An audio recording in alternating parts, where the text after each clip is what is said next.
કુકરમાં રીંગણ અને તુવેરનું મસાલેદાર દહીંવાળું શાક બનાવીશું. તો શાક માટે એક મસાલો રેડી કરી લઈએ. તો મિક્સી જારમાં સેવ, સિંગદાણા અને વરિયાળી એડ કરીને પીસી લેવાનું છે. ફરી તે જ મિક્સી જારમાં લસણ, ડુંગળી અને આદુનો ટુકડો નાખીને પીસી લેવાનું. હવે અડધા કપ જેટલા દહીંમાં રેગ્યુલર મસાલા, મીઠું અને કિચન કિંગ. હવે 7 થી 8 મીડિયમ સાઇઝના રીંગણ લઈશું અને રીંગણ હવે 3 ટેબલસ્પૂન જેટલું તેલ કુકરમાં એડ કરીશું. તેલ ગરમ થાય પછી તેમાં રાઈ, હિંગ, લસણ, ડુંગળીની પેસ્ટ એડ કરીને 2 મિનિટ માટે ડુંગળી સાતળવાની છે. પછી તેમાં 1 વાટકો જેટલા તુવેરના દાણા એડ કરીને સારી રીતે મિક્સ કરી લઈએ.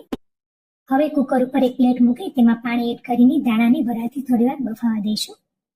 તો દાણા 30 થી 40% જેટલા બફાઈ ગયા છે. હવે તેમાં ટામેટા પ્યુરી એડ કરીશું, સાથે થોડું મીઠું પણ એડ કરીશું જેથી ટામેટા જલ્દી ચડી જાય.